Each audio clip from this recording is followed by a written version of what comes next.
Okay, so tonight, what we're going to be focusing on is an area of dentistry that not many people talk about.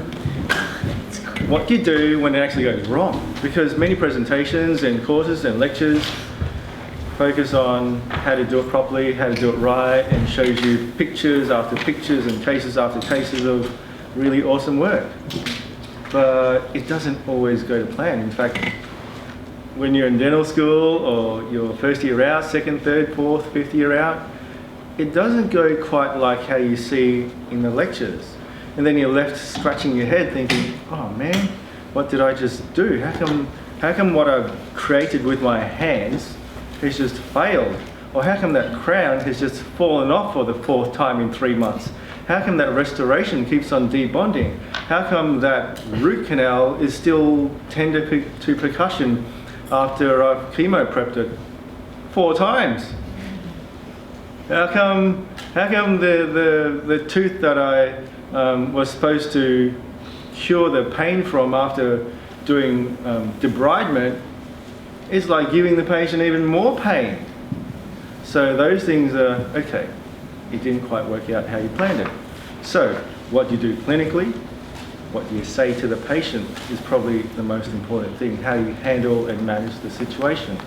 Because something that's handled and managed well will be the difference between keeping the patient or losing the patient.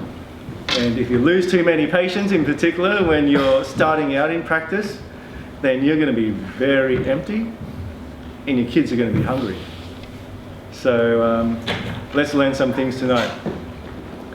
I'm going to keep this presentation to about 45 minutes and we'll have some interaction as well. Throughout the presentation tonight, if you have any questions, raise your hand, let me know. As soon as I've got this Slido working, what it will allow you to do is to just type in the question in your phone and I'll see it on my laptop and you know, I can answer it there. Okay? So it will save you raising your hand or yelling out, and people who are a little shy and perhaps a little bit embarrassed in a big crowd, then that's really good. Okay?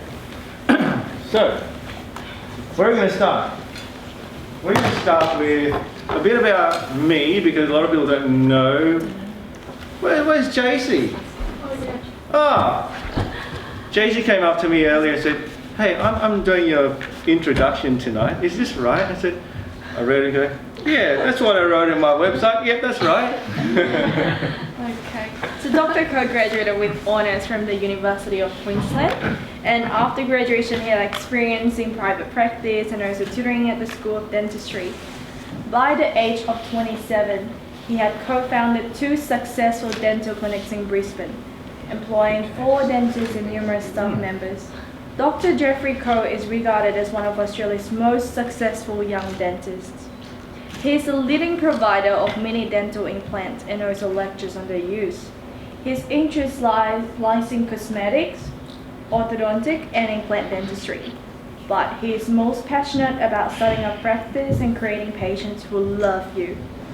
In this presentation, Dr. Jeffrey Kho calls upon 10 years of public and private practice as an employee and as an employer to help young upcoming dentists like ourselves inspire ourselves to be less afraid of mistakes, know how to manage different situations and to become a better dentist. Dr. Jeffrey Kho had also led dental symposiums and graduate seminars over years, and let's put our hands together warmly to welcome Dr. Jeffrey Kho.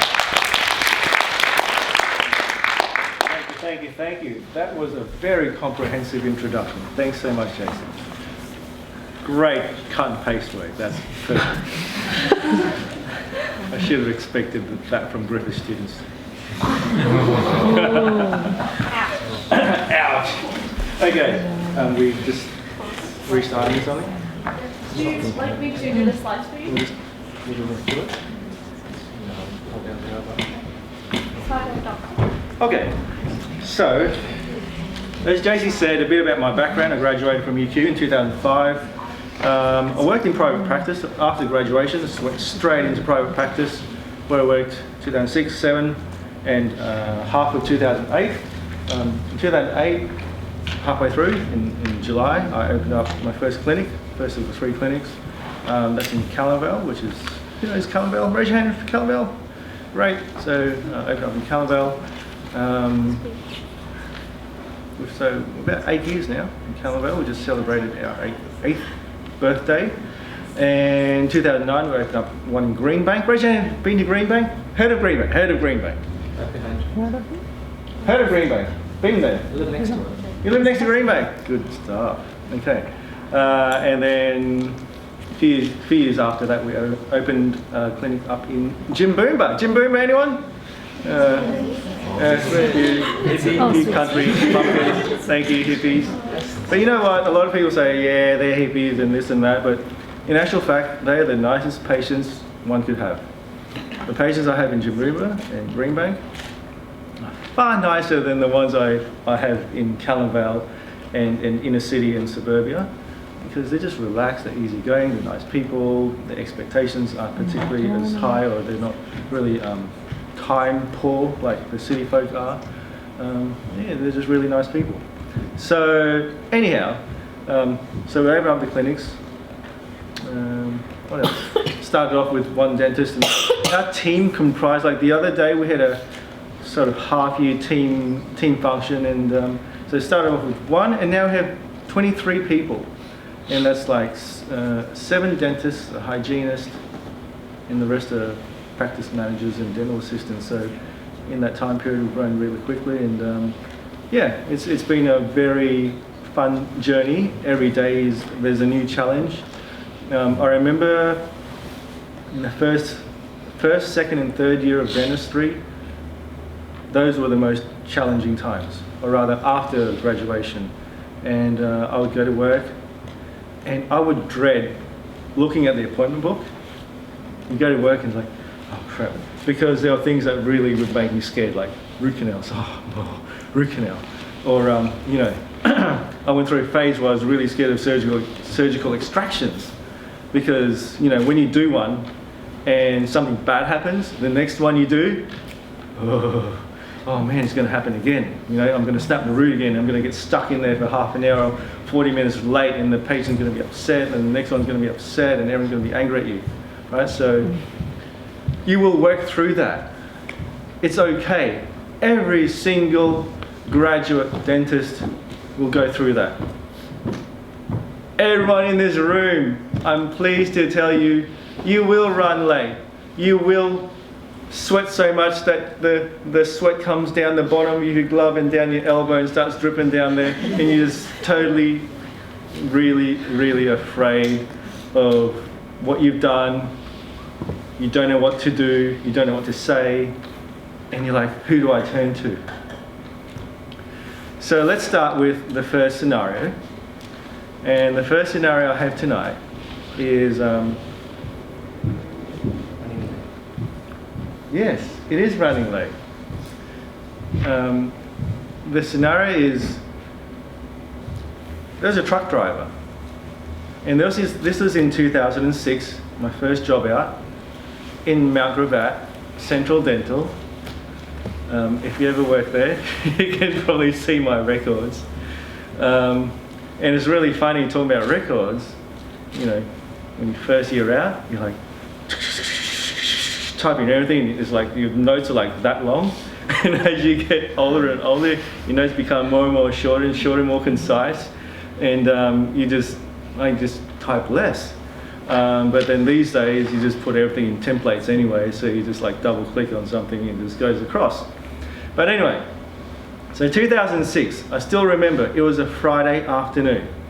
And it's always a Friday afternoon. But this really was a Friday afternoon.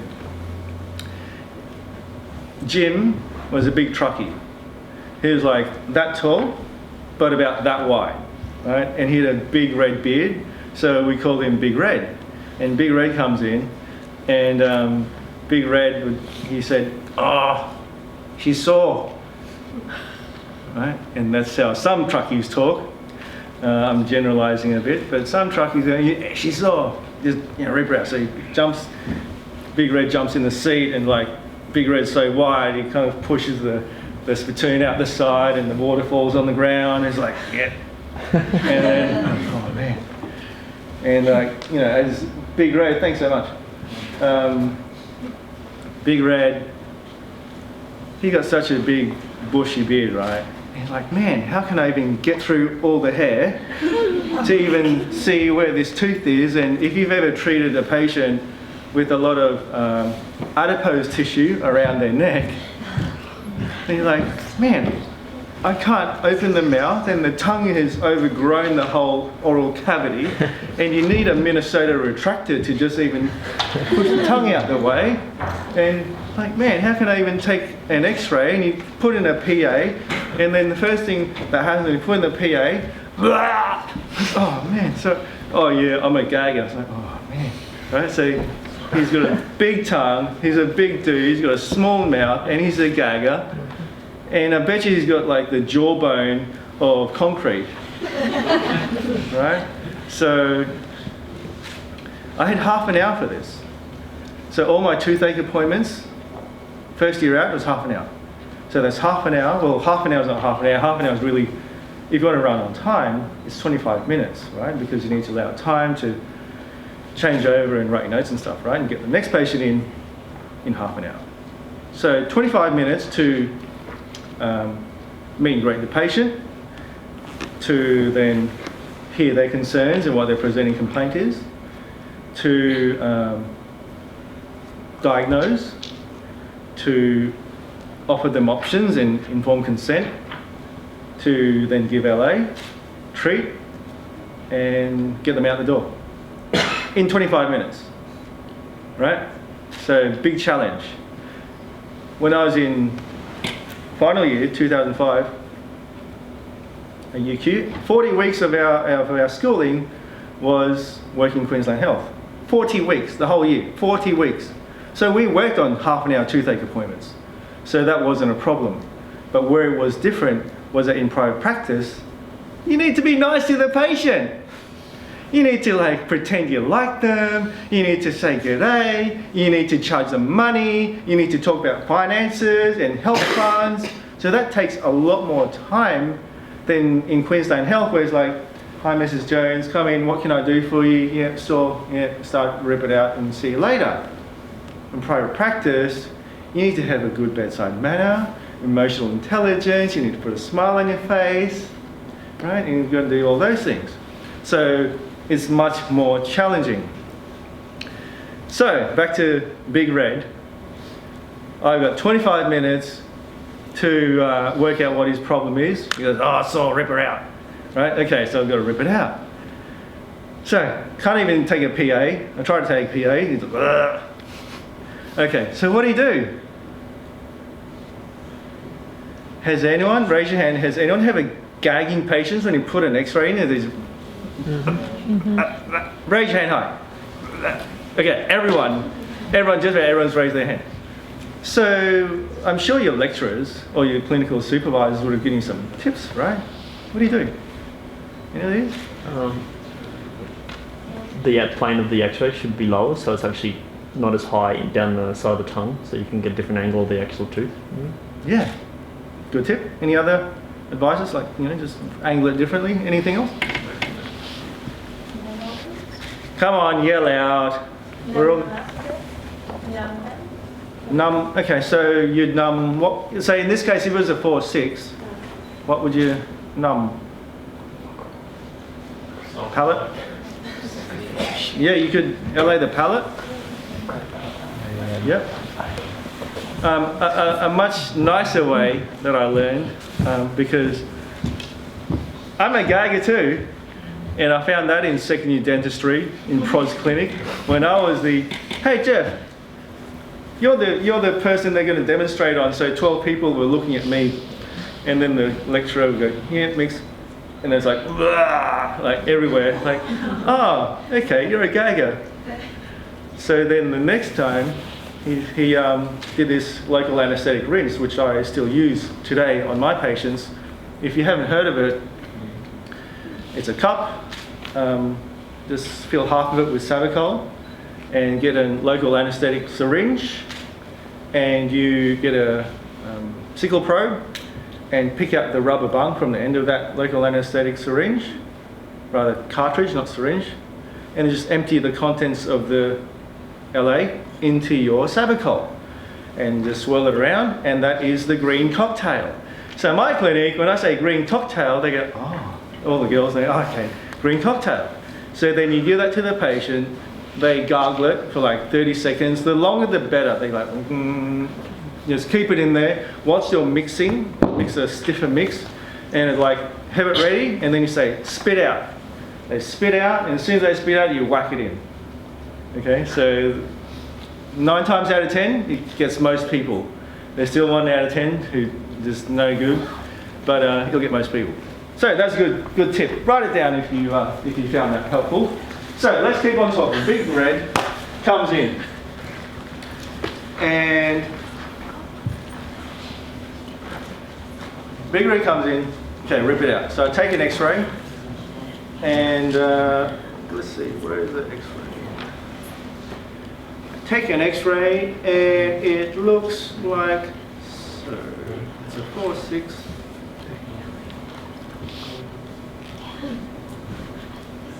Anyway, it's a decoronated 4-6, right? Just roots in there, and I'm just flicking away. And those ones we're just flicking, and it just doesn't go anywhere. Like, raise your hand if you've ever been stuck in like a surgical or something where you just can't get the tooth out. Everyone ever had that? You people have? So then you start stressing, like, man, I keep on elevating, and just more and more of the tooth just keeps on breaking off. Right? If you've ever had that, you know it's pretty stressful. And in particular, when you're young out, you're quite gun shy to just cut the gum and get into a surgical. Because, oh man, I don't want to do a surgical. I have to raise a flap, and then, oh, I hate stitching. Oh man, and then the demonstrator's going to come and, you know, mark me my stitches. It's like, man, I'm not good at stitches. I don't do that. So I'll just keep on flicking. And you keep on flicking, and you keep on elevating. Oh, that's good. That's on there. And you keep on changing tools. Like, oh, maybe get that's no good. Get the root picks. Oh, I'll get the elevator. Get the luxator. But whatever you use, it just keeps on breaking, right? You just got like, 5 mils of mesial and distal roots left. And you're like 30 minutes late. So remember, this guy came in at 3:30. It is now 4:15. But what makes it worse is that the 4 o'clock patient arrived early.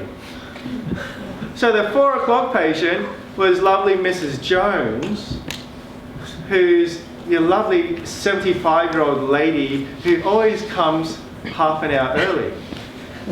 So Mrs. Jones has been sitting there since 3:30, and it's now 4:15. And as lovely as Mrs. Jones is, she still eventually gets upset. So Mrs. Jones is talking to reception, how much longer? How much longer? And so receptions come in, they come through the door, like, they're doing these ones to you. It's like, oh yeah, 5 minutes, right? And after 4 times of 5 minutes, they're really upset. What makes it even more stressful is that it's now 4:15 and your 4:30 patient rocks up. You're like, oh man. So you look back in your little appointment book, and I use Exact. And so the little man appears on your little screen like titanium when the patient has arrived. And now the first little man is sleeping. And there's Z symbols coming out, like indicating they have been there way too long. They've fallen asleep. And now the 4:30 has arrived 15 minutes early. And he's still flicking roots. I don't laugh, because you'll be in there. You will be there. I guarantee most people, if not everyone in this room, at some stage will be in that exact situation. And you know what? You will remember tonight. You know what I mean? Oh yeah, back in 4th year or 5th year, remember that Jeff dude? He was a bit crazy, and that pizza was a bit oily, but yeah, he said this really cool tip. And what's the cool tip? The cool tip is, if you've been going at something for 2 minutes or longer, and you're not getting anywhere, you need to change something. Okay? Don't just keep on picking with the same picking tool in the same angle, in the same direction, in the same way. Because nothing's going to happen. You're going to pick more. So change something. What do you change? Change your tool. You change where you're standing. Go stand on the other side. Change your angle. Change something. Or do a surgical. Right? So that is a 2-minute rule. Remember that. And it will put you in good stead. Now, sometimes you change so many things, there's nothing else to change. So I got there with Big Red. I changed everything. And what happened to Mrs. Jones? Mrs. Jones walked out. She got so upset, she left. 4:30 patient, it was 5 o'clock. I was still going at Big Red at 5 o'clock. Now Big Red was getting upset. Not only was his beard red, his face was red. He's like, come on man, come on mate. He had to drive from Brisbane to Melbourne in a big truck. He's like, mate, I gotta go. He's like, yeah. You know, I took a PA, like, you know, 4 meals left. Like, yeah, I can do it. And then finally I said, yeah, this is cut, you know. So I cut, and you know, those patients when their mouth opening is tiny, and the what's this orbicularis oris? Is that the muscle around here? Yeah, orbicularis oris is so tight. It's like a cat's bum. You know, it's just like that. You know, just really tight. Now, no matter what you do, you just cannot retract it.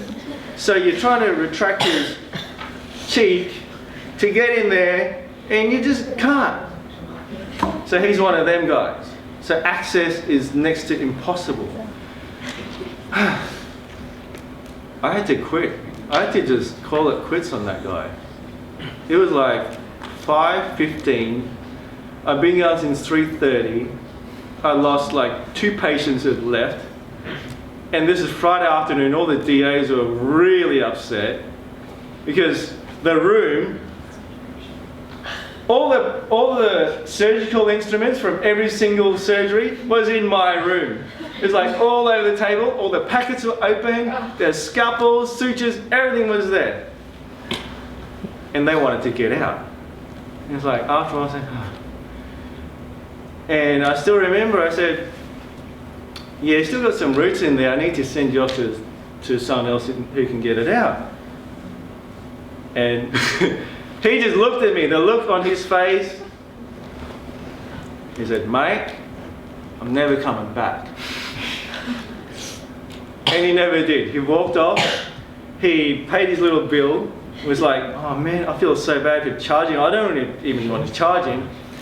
But front office really didn't want to charge him. So, you know, being first year out, you do what you're told, right? And I never saw him again. I don't know where he went. I hope he did eventually get his tooth out because this is 10 years ago. But that was a big learning experience for me. So, what I want you to do. 30 seconds, turn to the person next to you, or 2 people next to you, get in groups of 3, and just think back, what could I have done better in that situation to prevent losing 2 patients, Mrs. Jones and the 4:30 patient, not running so late? What could I have done better? Okay, 30 seconds. Go. 5, 4, 3, 2, and 1. I'd like to share what you've been talking about. Reverse! Good stuff. So, when do you refer? When you get to half of your allowed time and you still struggle, Yeah. then you should stop. Because you will run late if you go past your half time, right? Quite often it's like, yeah, it's moving. Yeah, do a little more, you know? Like, because you don't know your boundaries. And to me, and probably to a lot of you at the start, to refer is to, oh, what a loser. You failed. No one likes failing. No one likes losing. No one likes admitting that you're not good enough. Then now you just send this patient, big red, all the way to the city to some specialist. You know, it's like, ah. But sometimes you got to bite the bullet. You know, obviously you got to try and refer internally if you work in a group practice. If you can just get someone else to come in and do it for you, which I have done on many occasions. Come in and pull it out for someone else who's been struggling for like half an hour. Any other ideas? How could I have not lost those patients and caused so much stress? Can I ask, did you plan for surgical the moment you saw the x-ray, or did you give it a go before you used? No, give it a go. No planning for surgical. So if you plan for a surgical initially, maybe you would have a better chance or less time before you then have to refer. I don't know. Yeah. Very good point. What's your name? Julian. Julian makes a really good point. Recognise and get into a surgical a lot quicker.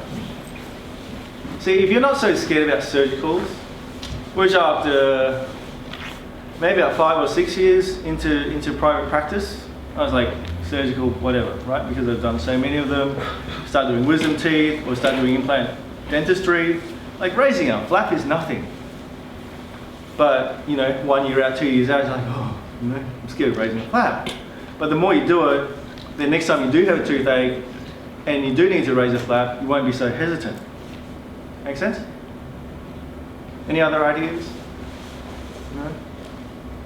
How about some ideas around managing the patient who's sitting outside when you're running late? So, Reschedule them straight away. reschedule them straight away. If it's not an emergency, you should try and reschedule it. That's certainly one possibility. So how about think,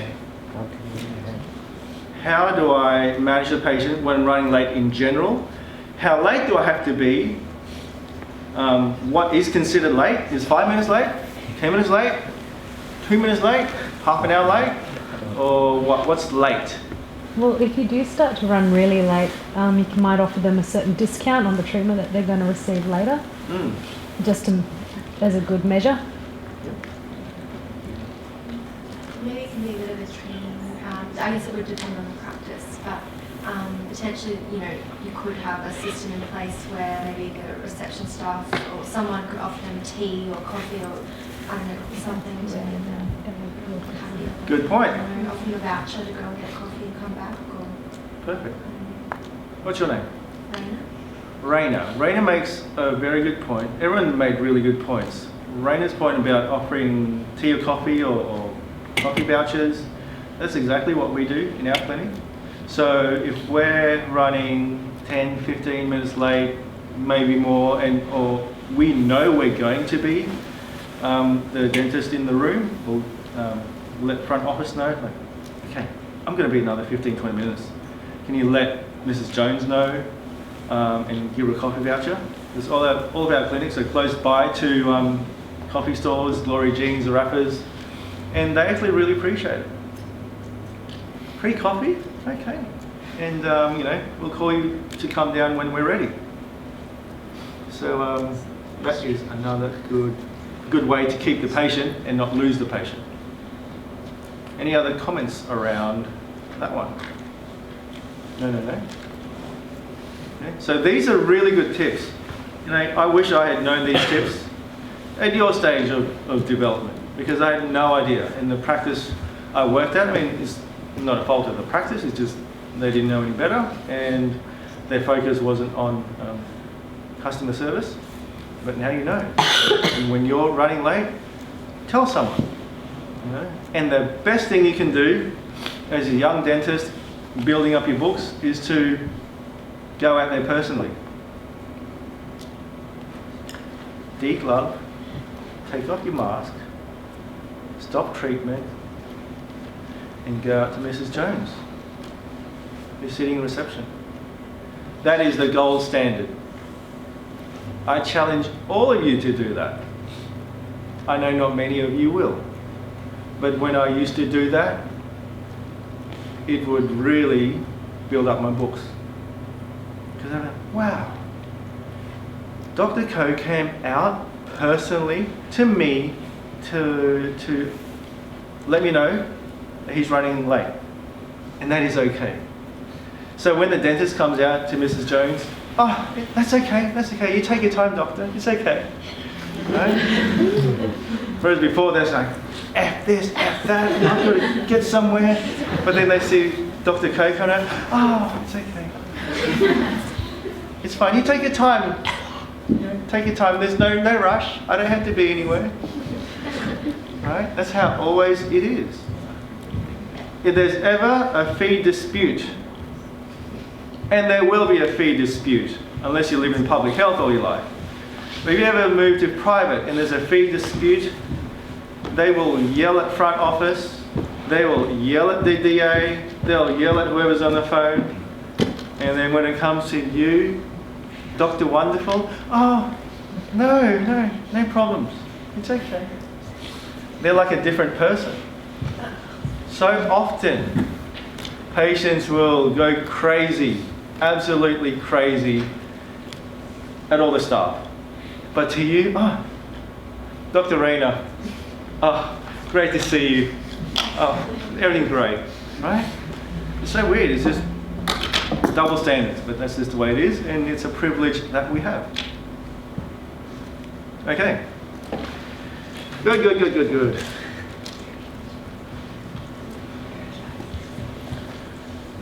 So that's scenario one.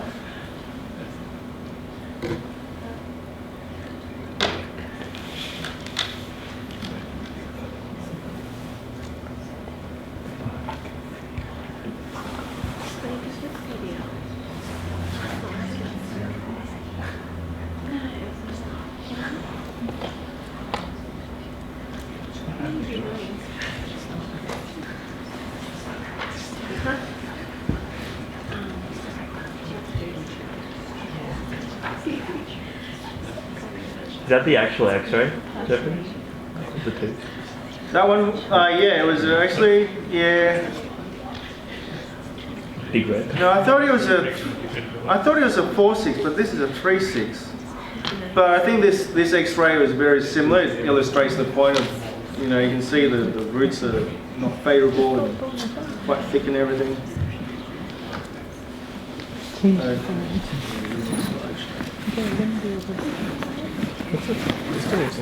Okay, next case. How come we still got that on there? Where's my man? Can you help me with this one?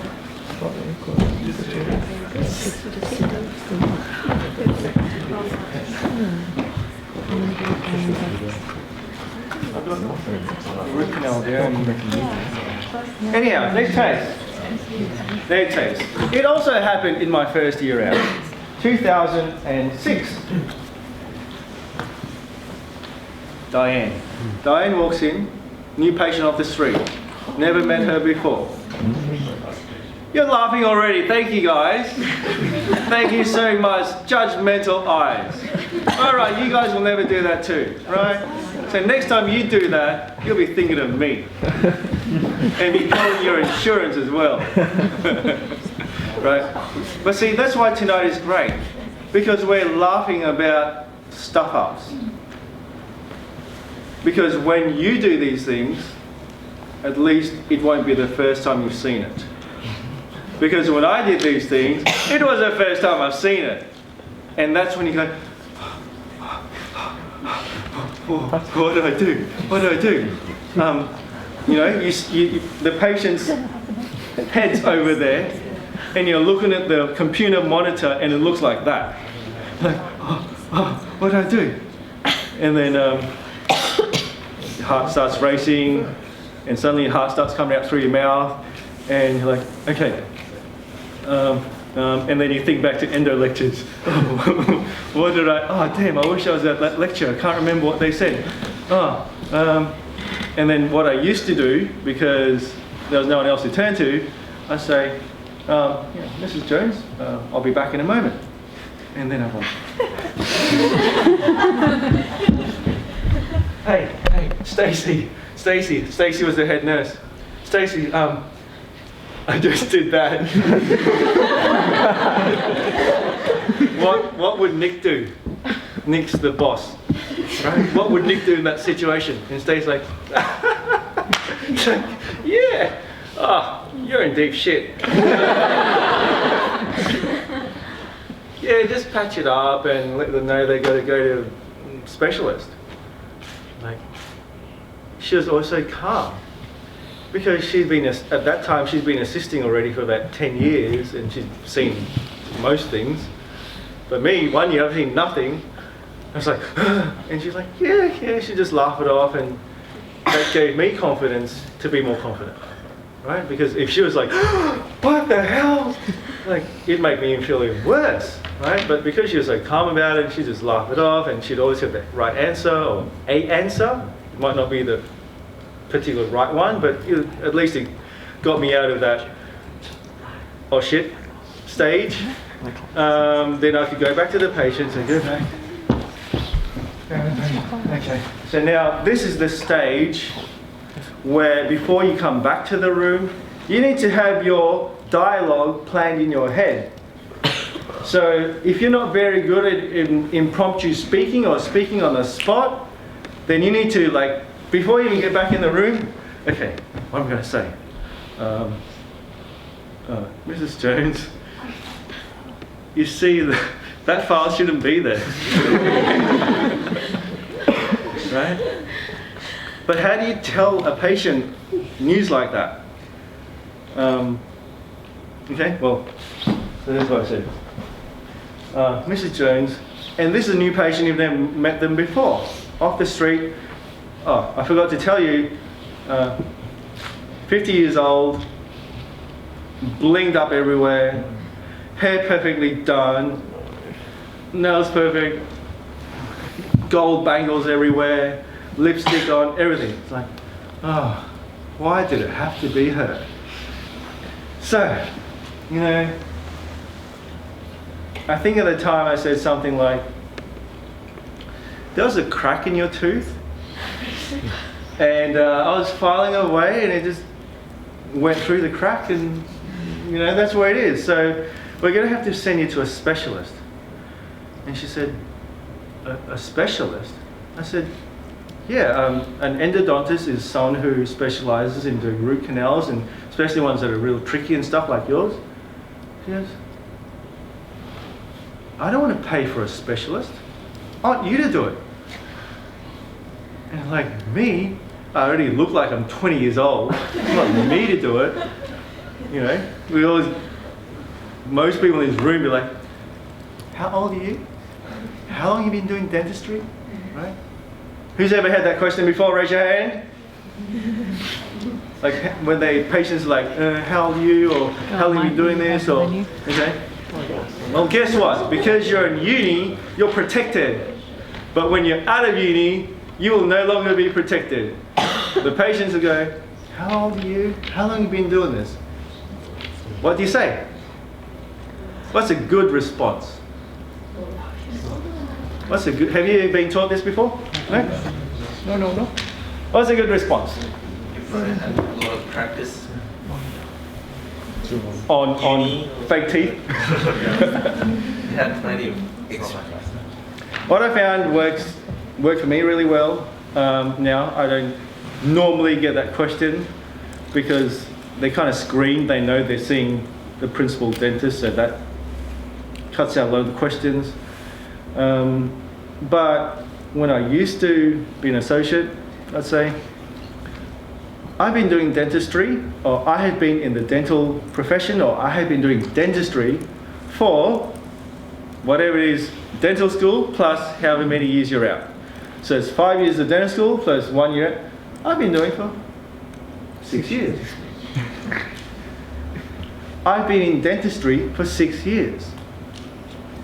That's it. It's true. You've been in dentistry for 6 years.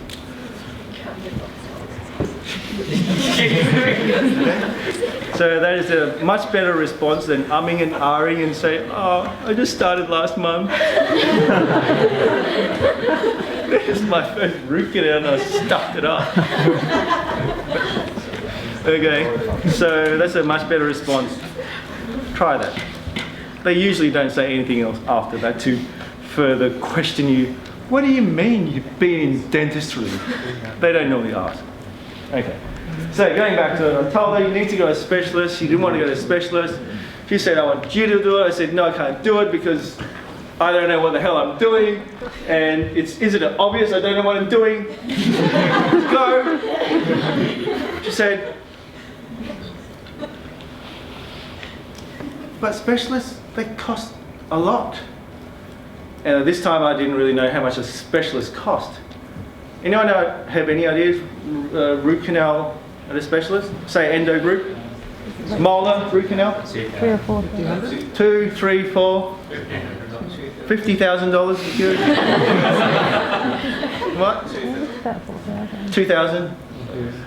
Endo group molar, at least in Brisbane City, 3 to 4. You got it right. I sat in with the head dude, John McNamara. No joke. No joke. I was standing there. Lunch was coming up at 12:30, and then, oh, Dr. McNamara, we have a toothache. Oh yeah, we'll see it. It's a 3-6. Wham bam, start to finish, 40 minutes, $4,000. Thank you very much. Start to finish, boom, done, out the door, back to your dentist. 4,000, and this was like 5-6 years ago. No kidding. I had to pick my jaw up off the floor and put my mandible back into my maxilla. What? I'm in the wrong game. I should be an endo. Right, so how do you manage patients like this when it really goes wrong? Not only this, when you push a root into a sinus, when you snap off something that you can't get out, when you've done something and you don't know and you've got to send it off. So let's have a quick discussion around this one. How would you manage this patient and break them the bad news and kind of not lose them? Okay, 30 seconds, quick. 5, 4, 3, No, but isn't it their indemnity 2, insurance? and 1. There's some very talkative people in the second back row there. Would you care to share? Yeah, that's you guys. Would you want to share what you guys have been talking about? Not what you're doing after this, but, you know, about that case. Well, we were thinking before you start like a root canal, we've been told like, you know, we should explain all the risks and things that go wrong. If you start off with that, it's easier to deliver the news later, I guess. Definitely. It's not something new. And like one of the first things like we've been told is just straight up like own up to what happened and like make it your responsibility. Yep. Otherwise, they get really like side-eye if you just say like, oh, something. Good point. Well done. What's your name? Tiffany. Sorry, Symphony. Symphony?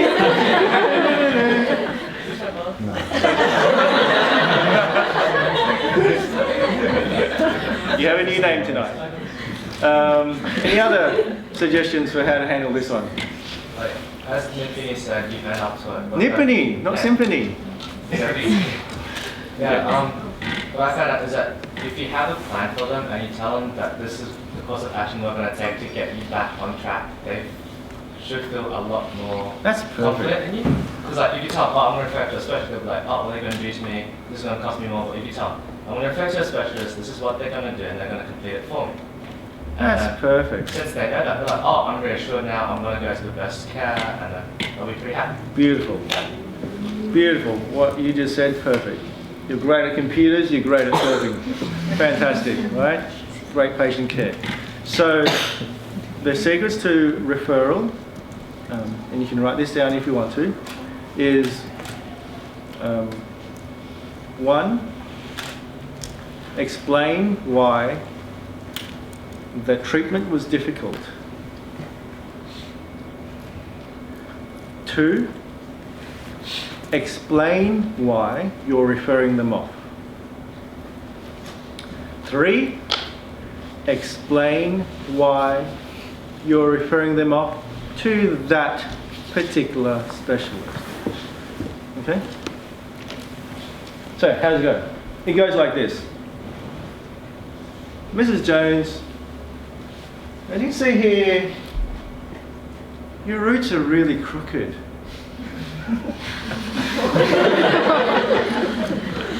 No, I don't say that. Your roots are really long and it's a really difficult tooth. It's hard to get to. So that's like a clinical reason making it sound more tricky and difficult already.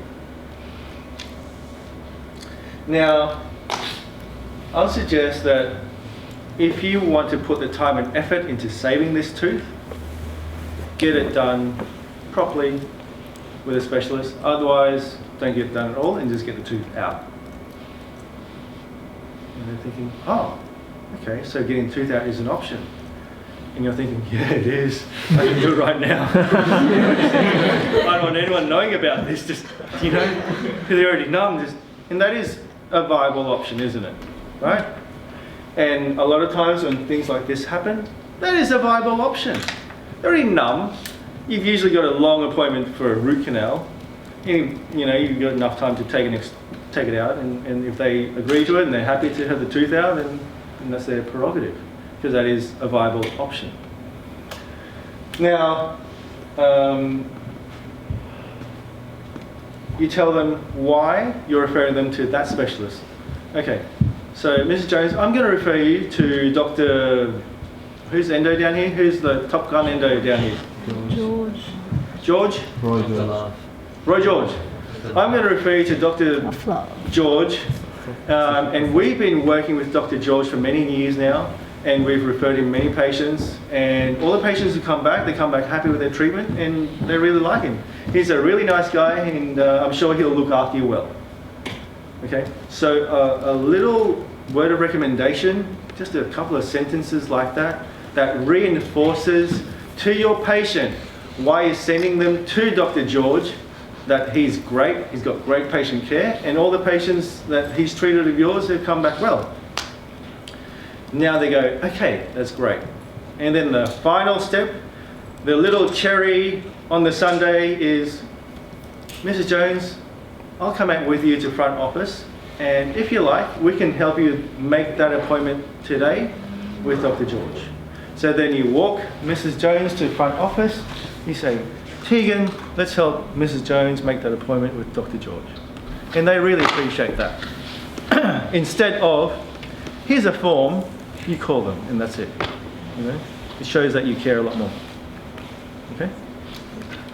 So that same dialogue can be used for endo, oral surgery, pros, anything. Yes, question? Why didn't you mention how you went wrong? Oh yes, I didn't do the full thing. So before that, you tell them all that stuff, how it went wrong. You say, apologize. You say you're sorry. Everything. Yes, say you're sorry. You must say sorry. Right? Saying sorry is not admitting negligence.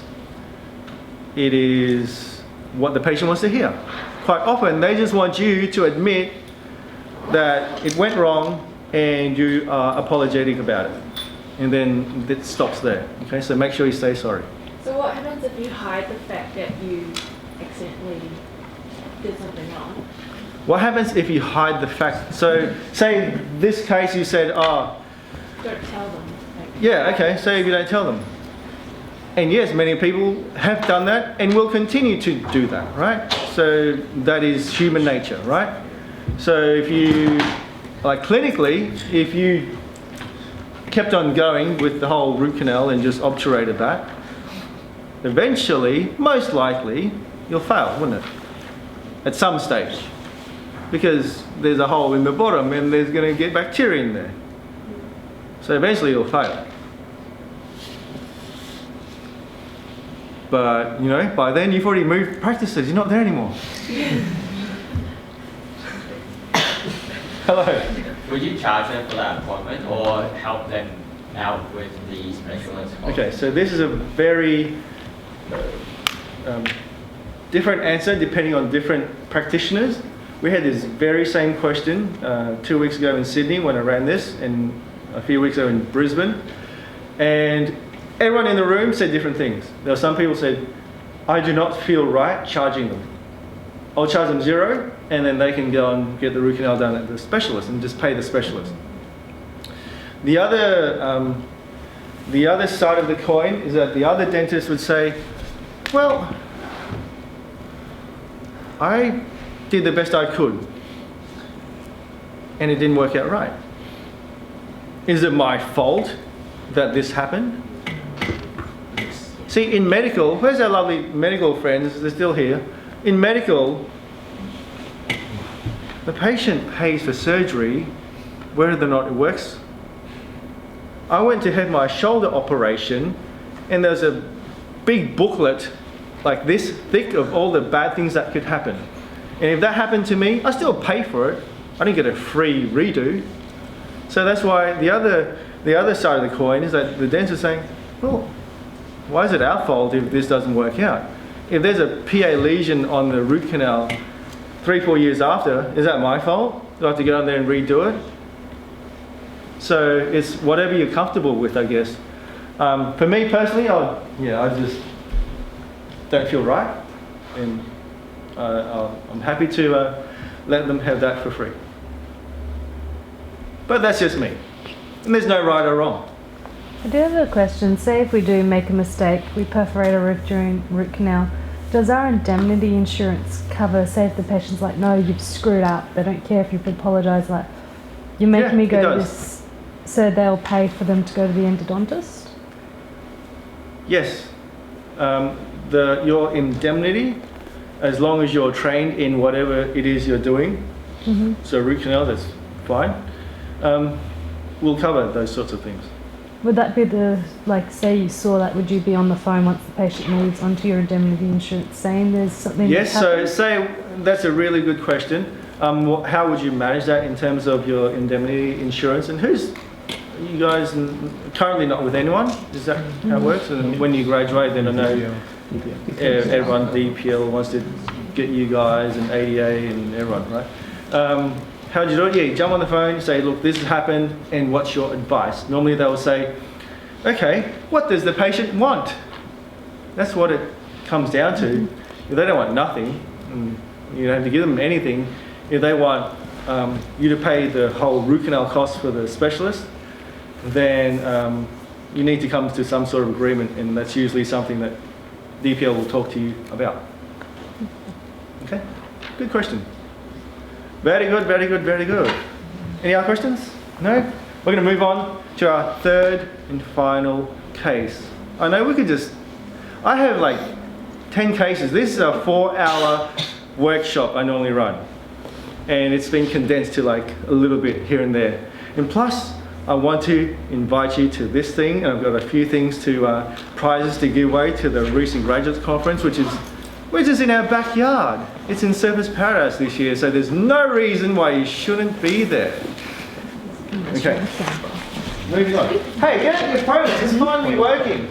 Get out your mobile phones, go to slido.com, and if you type in the number 8492,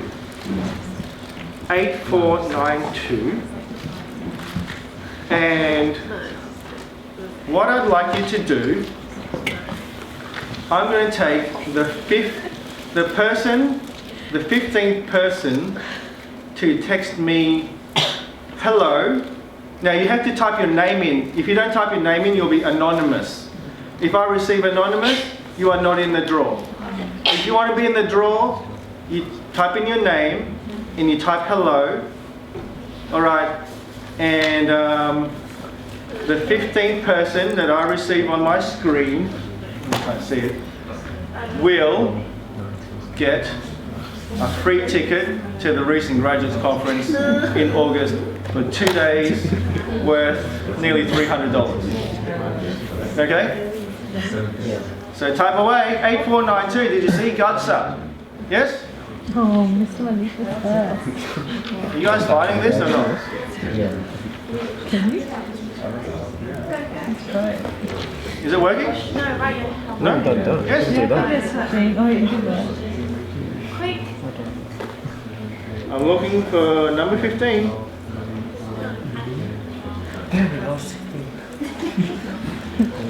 I can have some thinking material. I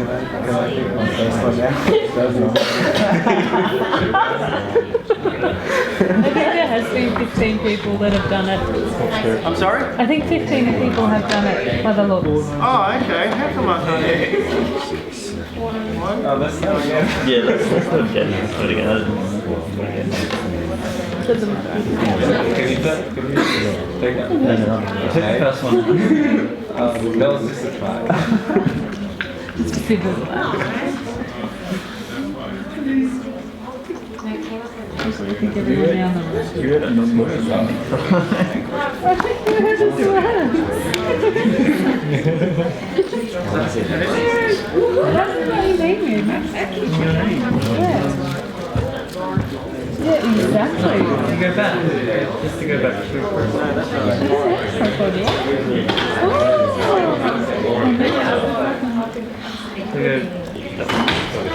My profile not anonymous, so I'm taking that as well.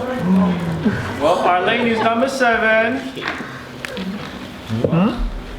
Pick them up. We're counting to 15. Yo-Yo is number 8. Rain is number 9.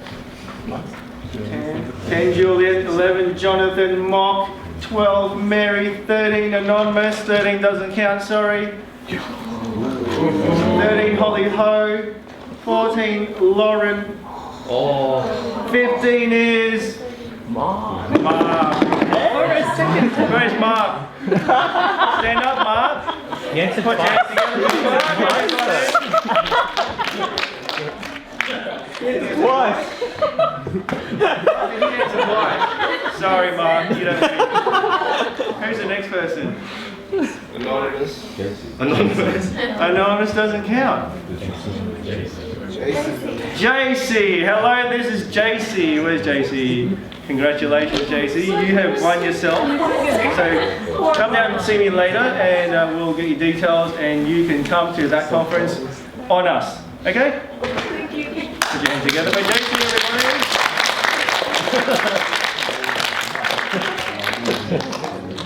Okay, final scenario. This guy, and we're going to skip this guy. So I'm going to skip this one. This one's, you can tell me what that is. Who can you know what that is? How do you cause that? IAN.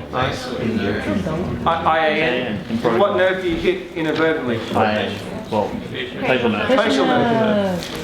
So in relation to the IAN, is the facial nerve more distal, more superior, more inferior, more anterior, medial? Where is it to the IAN? Superior. So does it mean your needle has gone too far back, forward, deep? Where's your needle gone? Too deep. Too deep? Too mean. Too deep and too what? High. Superior. Too high? Too superior. As long as you know.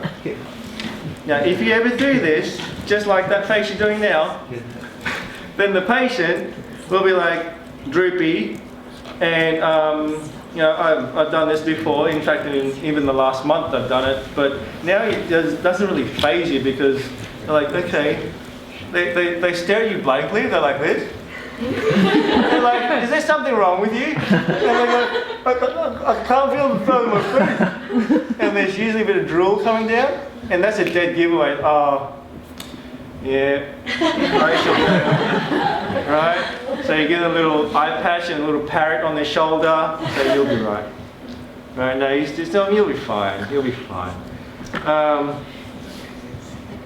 What if they come back 4 days after you're gonna block? And they say, I'm still numb. Still numb. 4 days after a block. Still all tingly. Doc, I'm still... Oh. So what's that? You send them out. And how do you manage that? Max facts. Send them off. Right. What does the max fax do? The weight, What? the weight it may recover yourself. Pretty much. They do that. That's what the max fax does. So why don't you just do that yourself? So what is this? This is getting like a sickle probe or a perio probe. And just locating exactly, just touching. Do you feel this, Mrs. Jones? Yes, yes, yes, yes. Tell me when you start to not feel it. Or rather, oh, you can't feel anything here, so then you kind of just draw an outline where the numbness is. And you get them back in a week or 2 or 3 and just, take another one and just make sure it's getting better. And most of the time it's getting better with time. You'll pass. So don't stress, okay? See, now you've seen these things. You don't have to freak out. Okay?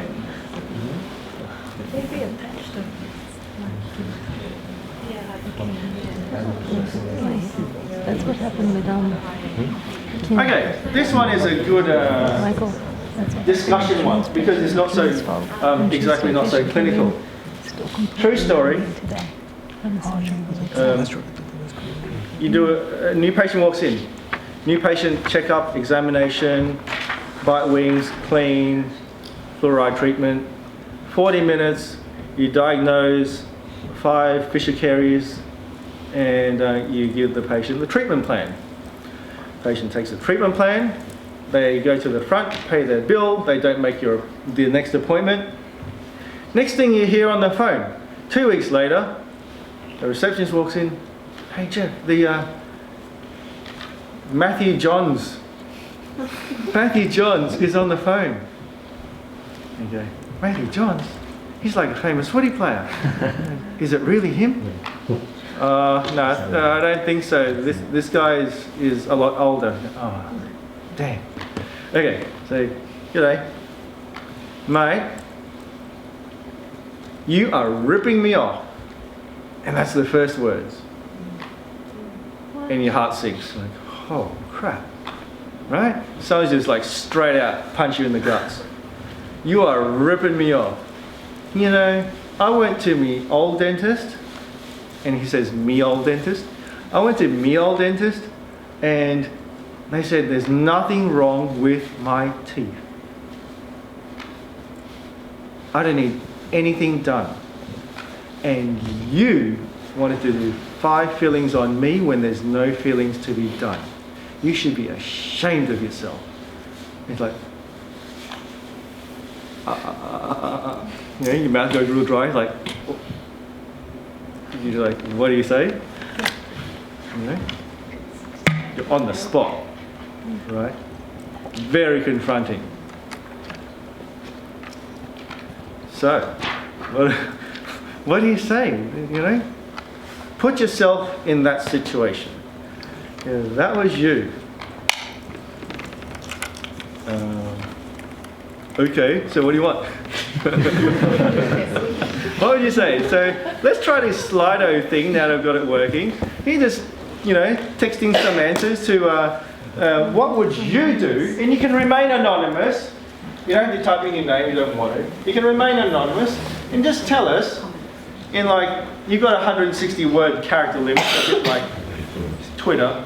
Tell us what would you say or how would you respond. The patient is live on the phone in your ear.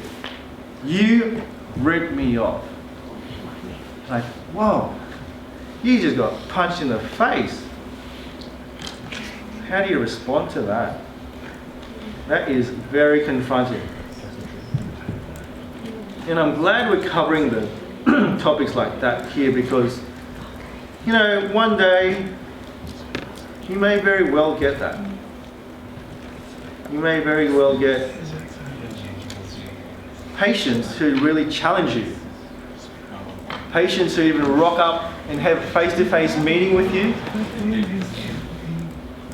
and they complain about everything. I hate this, this hurts, I can't wear it, this dentures. live in my top drawer, or I throw it out, they're crap, and I want my money back. Like, okay, let me speak to the boss.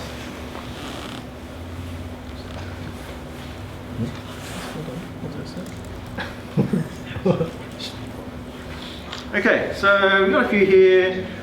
Good answers. I respectfully disagree, and I truly believe those feelings still need to be done. Okay, so this one's kind of just, you know, holding, standing your ground. If you'd like to come in, I can show you where and why you need the fillings done. That's a really good point.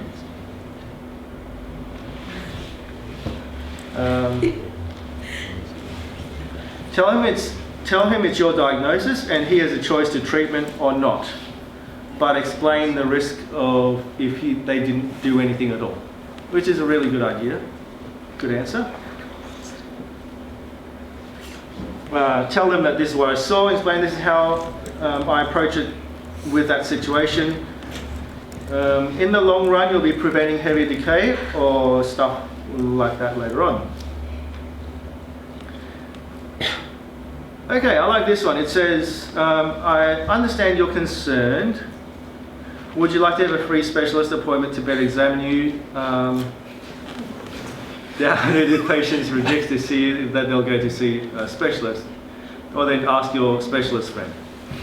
So in this situation, when it's kind of just, you know, caries and things that you should be knowing about, what specialist would you be thinking about? Endo, pros, oh no, anyway.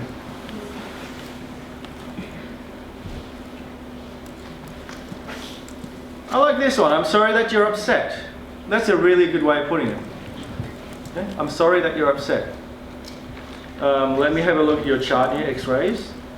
And that's kind of how I would answer everything. I don't care what they say.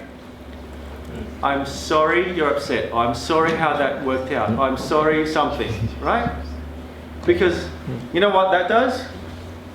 This is what that does. The patient is coming at you with a sword. And you say, I'm sorry that you're upset. They drop their sword.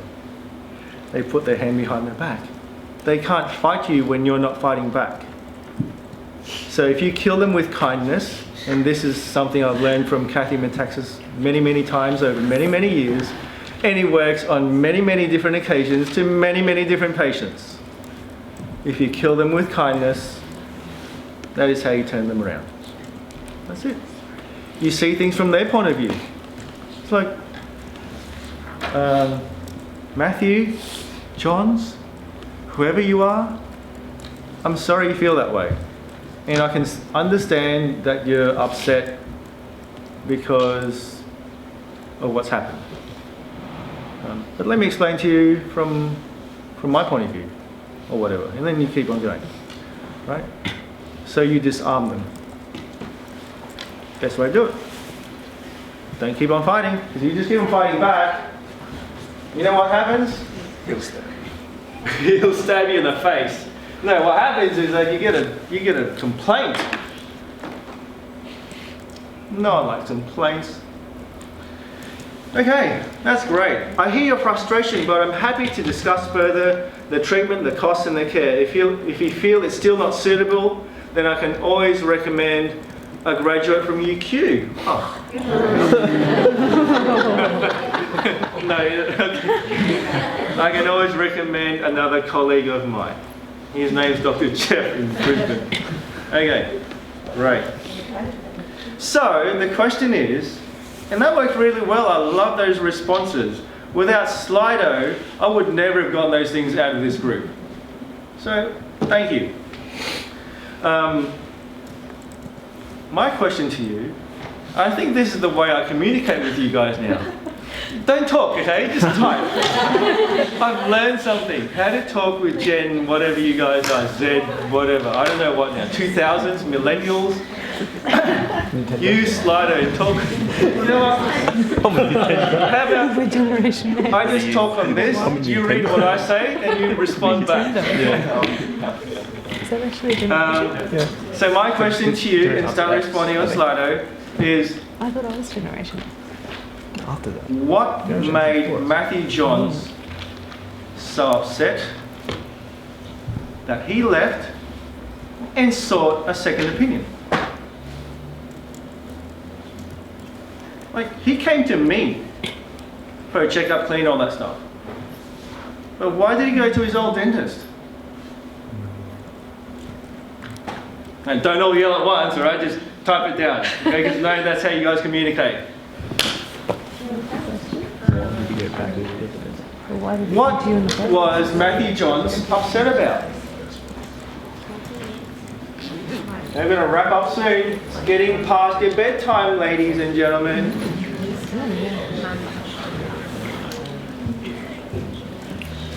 What made him so upset? And how could I have prevented that in the future?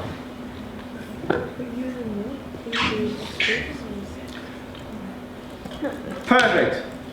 Anonymous. Well, we've got not enough info for the patient. We've got pricing. And they found better pricing elsewhere. The patient wasn't experiencing any pain. Matthew Johns felt that he was being taken advantage of. But the bottom line is that he didn't trust me. Okay, so Anonymous said he didn't trust you enough. And that is the crux of the matter. Matthew Johns did not believe what I said. He did not believe my treatment plan. So the question is now, how do you get your patients to trust you? You have 5 holes in your mouth. You need to get them filled. They don't trust you. They go somewhere else. How could I have done it differently or better to impress upon Matthew that he needed those restos done?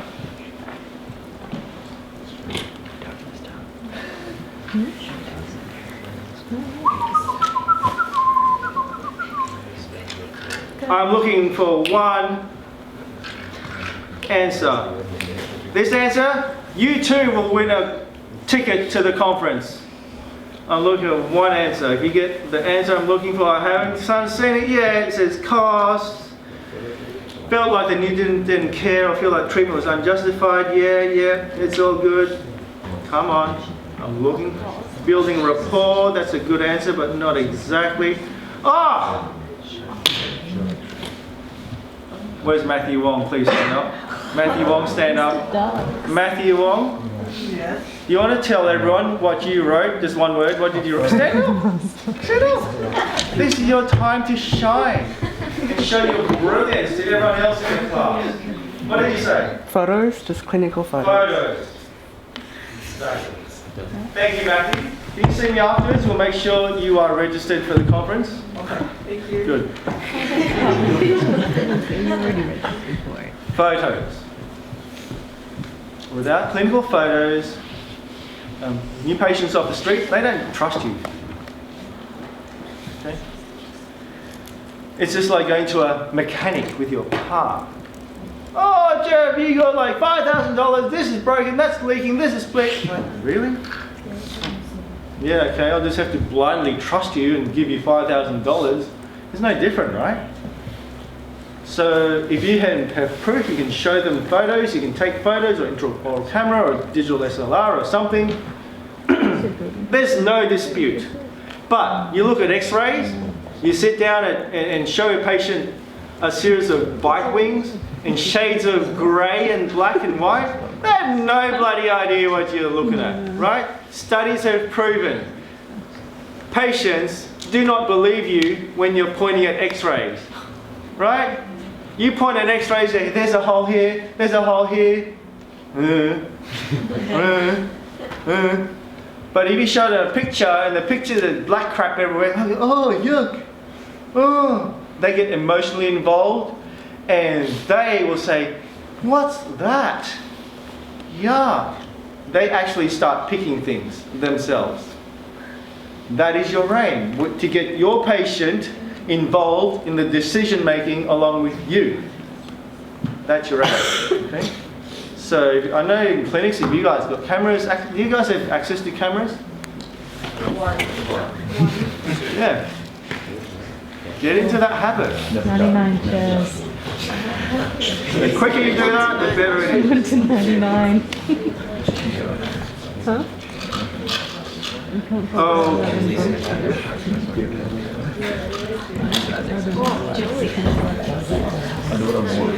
He's a rebel. Look at him. Look at that face. It's just beautiful. Alright, a couple of other things before we wrap up. Thank you so much for being here, ladies. We're nearly wrapping up. I couldn't cover everything tonight. I can, but everyone wants to go home. I'll be doing a lot more at the conference, at the recent grads conference. Things like how to avoid and handle complaints.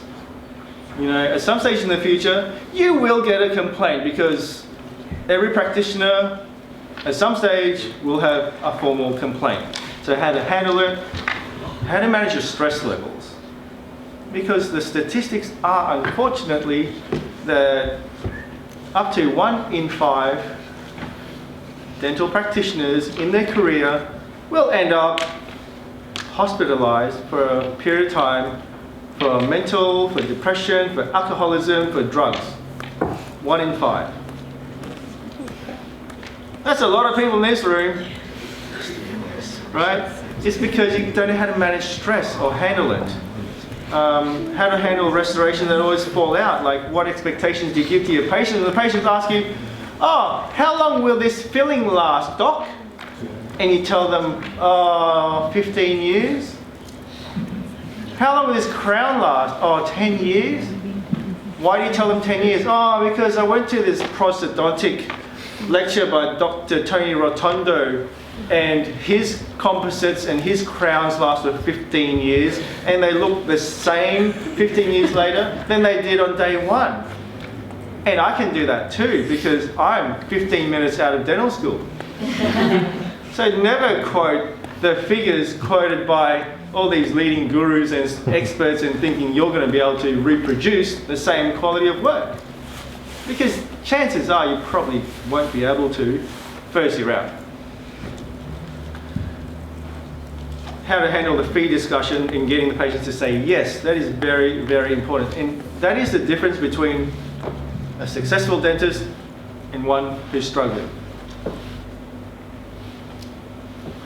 References, these are good references. I didn't go through many of them, but the top one's really good.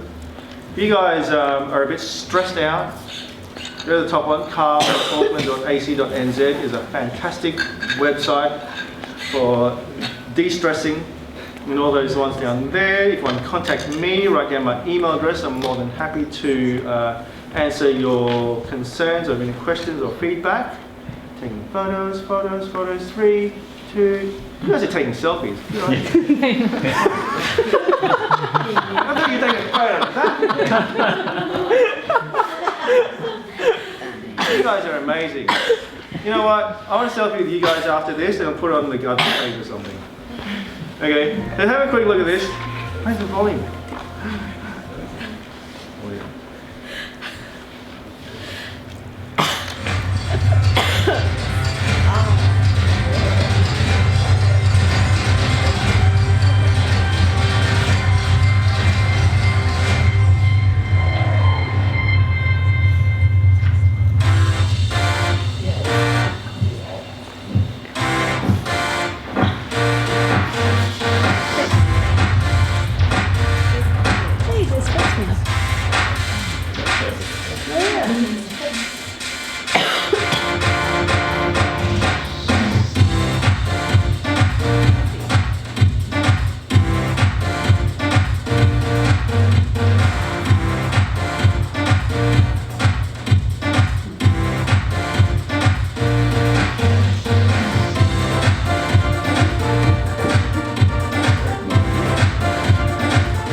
So, who's talking? Well, Kathy Metaxas at last year's conference. Who was there at last year's conference? Raise your hand. Anyone? One person?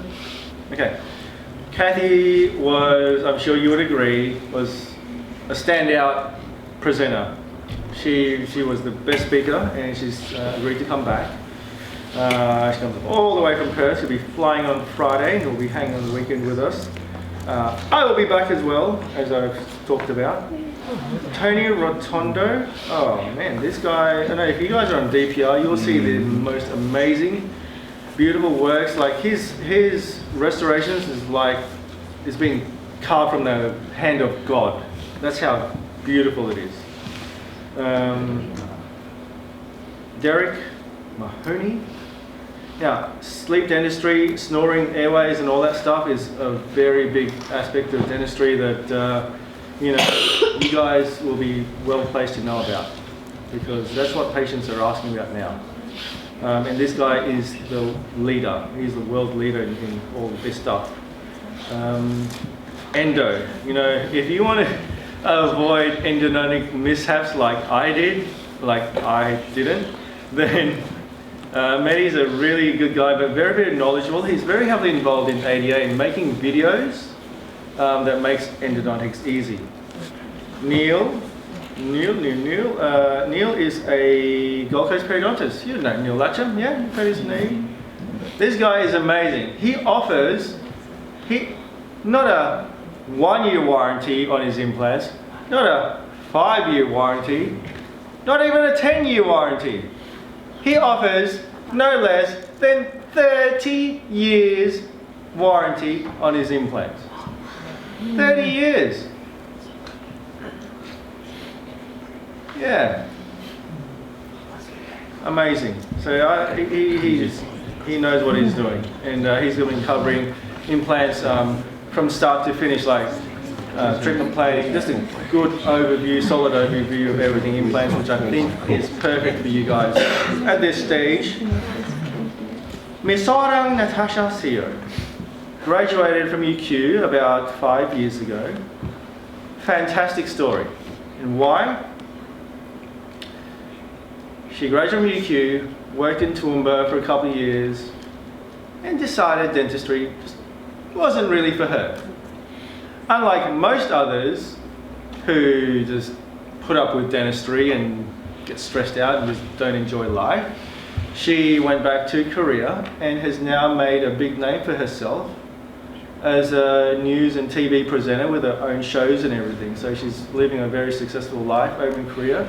And she's come back to show you that, hey, it's quite okay. Not everyone in this room will enjoy dentistry for the next 30 years. And, you know, there are other options and avenues outside of dentistry. The final speaker and the most fun speaker, well, besides me, the second most fun speaker, is this dude. Oh. Master Chef himself, right? Yes, he can cook, but he can talk as well. Now, this guy used to be, I didn't know all these things. I just knew him as Master Chef last season. So when I spoke to Matthew, I said, you know, wouldn't mind getting you involved, because he's all over DPR a lot. I'm usually talking about fluoride and stuff, and he's very political. But he used to be ADA Victoria President. He's on the ADC Council as the head examiner for the Australian Dental Council. And he holds a lot of hats with Oral-B and everything. And he loves cooking. He does pop-up restaurants all over Melbourne. He has a cooking school. And not only is he going to be talking about finding the right balance in dentistry between work and play, you have to be there for this. If nothing else, you have to be at his masterclass. He's actually going to be doing a live cooking demonstration. Yeah. And as dental students, when we can't even cook anything, this would be really helpful. So that's his bonus masterclass live cooking demonstration.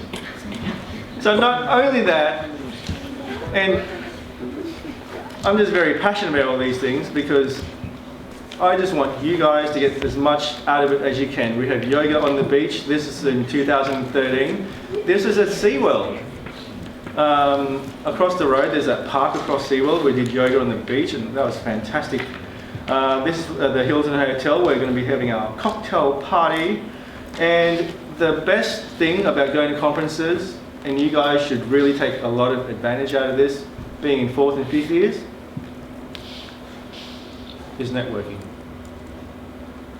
Yes, networking amongst your peers, but more importantly, making connections with industry. With the sponsors, getting names, getting your name known out there, making connections with the speakers and presenters, and knowing as many people as you can. Because if there's one thing I know about being successful in dentistry, is that you need to have connections. It opens up so many more avenues and doors and pathways if you know people. And you can never be a success if you're a secret. So you need to get out there. And this is the perfect opportunity when lecturers and speakers and presenters from all over Australia are coming, and even New Zealand as well. We have a handful of people come from New Zealand. Okay. What it's worth, I broke this down many years ago because people said, you know what, I can't afford this money. I was like, really? You can't afford $300 to come to 2 days of CPD that will get you across the line and put you ahead of everyone else in your class. If you're looking for a job, we have a how to find work, how to land a job in today's tough market session just for you guys. What it's worth. So, if you avoid costly mistakes in pros, and you have one resto a day, just say that resto costs you $100, and you work 200 days a year, that's already $20,000 of value that you avoided. Making mistakes in endo. If you had to redo an endo at $500 a week, just say you did 20 endos a year. That's already $10,000 of stress and referrals you didn't have to do. Knowledge in dental implants, you're probably going to be doing implants straight up, but that's worth a lot of money. Knowing about sleep apnea and airways, and avoiding getting sued, which is the biggest stress in dentistry. And I've been there 2-3 times.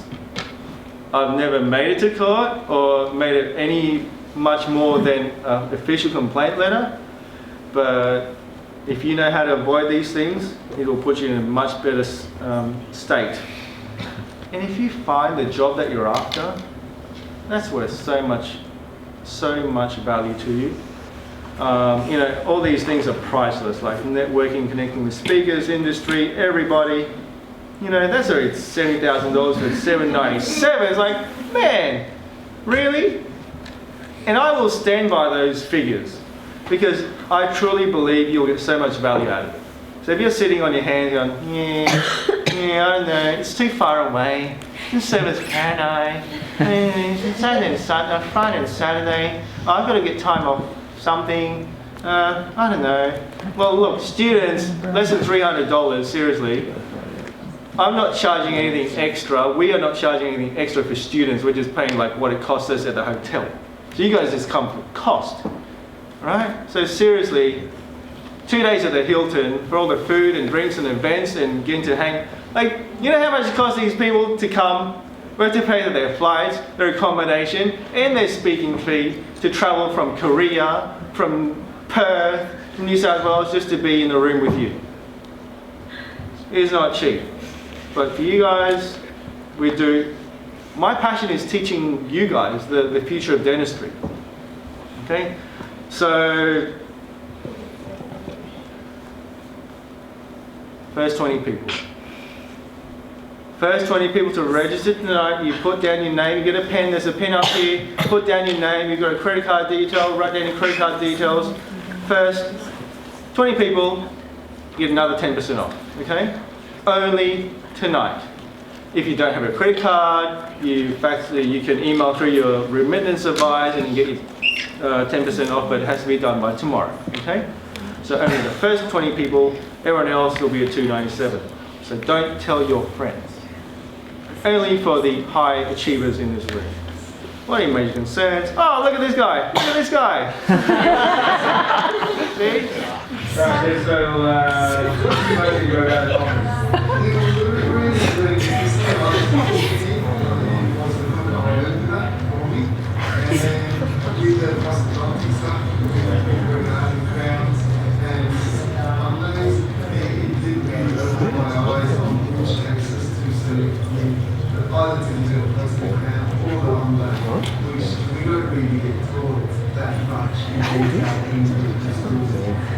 Excellent. And what are your recommendations for people thinking about joining next year?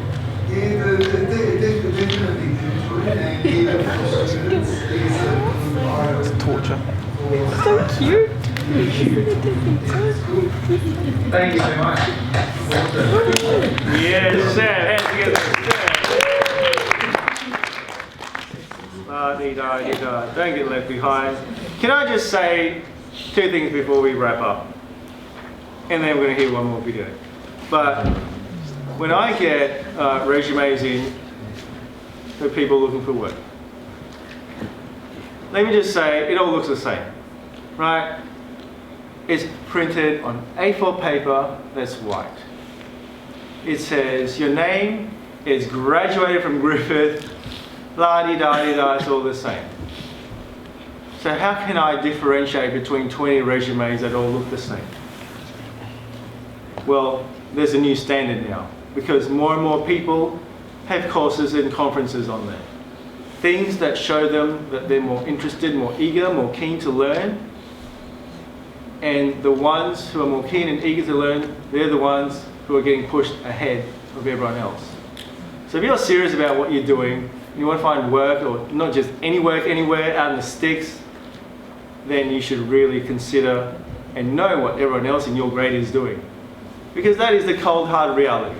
It is getting competitive, it is only going to get more competitive, and don't get left behind. La-di-da. Okay, true Facebook thing. Hey Chair, just wanted to say Happy New Year and hope you had a wonderful day. All the best for 2016. Thank you for giving your valuable advice to us UQ students at the end of last year. With your tips on job hunting and CVs, I've landed every position I've applied for so far, and in my hometown as well. Da-di-da-di-da-di-da-da-da, right? So it's, you know, if you come along, you get the information, you put it into practice, you'll be streets ahead of everyone else that you're competing with. And landing every position you've ever applied for, and in your hometown, that's ideal. Oh, I'll finish off with this guy. This guy is so well spoken. Oh my God. Alright, Dan, so what did you enjoy most about the conference last couple of days? Yeah, well, just all the speakers are very engaging and knowledgeable about their topics. A lot of it was taught at dental school, but it's good to reinforce it. And then just other aspects that you don't think about, like with Kathy's demonstration about communication. So a lot of that isn't taught at dental school, unfortunately. So it's good to know that, especially when you're doing it in practice.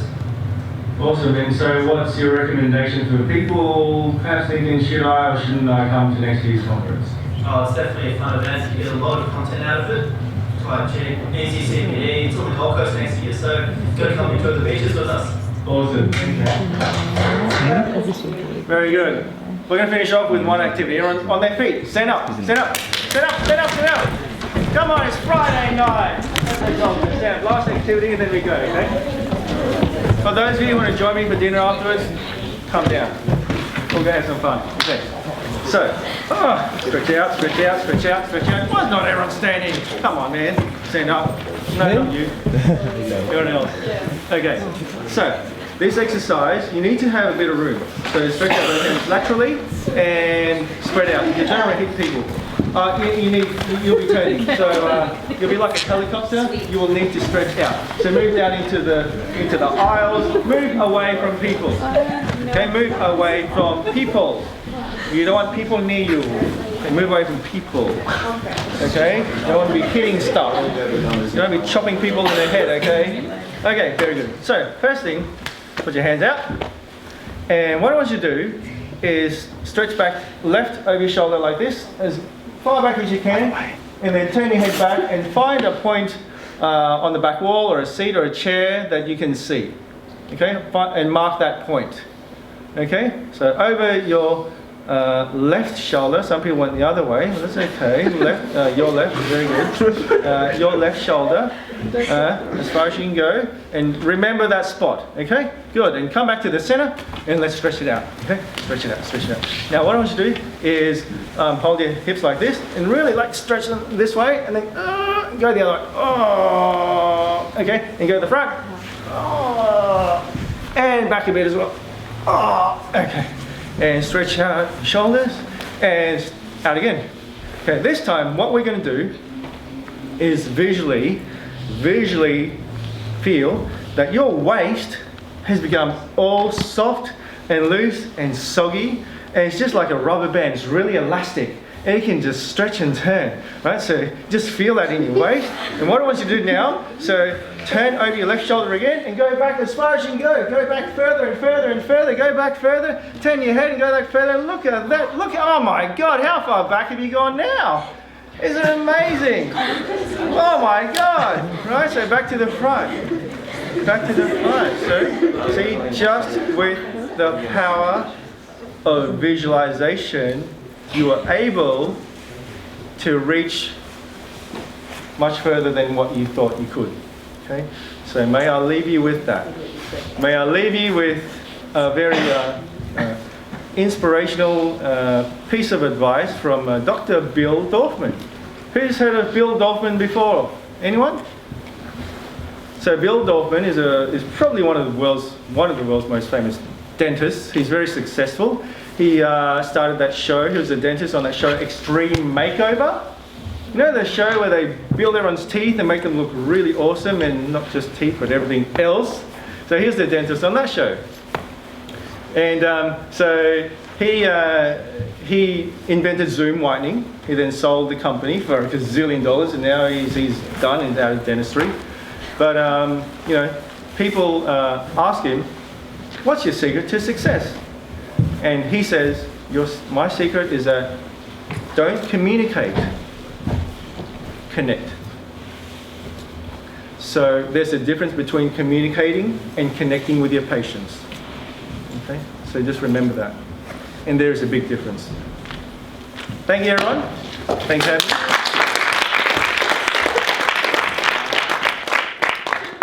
Thanks for coming. On behalf of everyone here, I really appreciate Dr. Kho's time coming driving all the way from Brisbane after work today. I'm sure everyone here will learn something. If not, try to get your root canal right.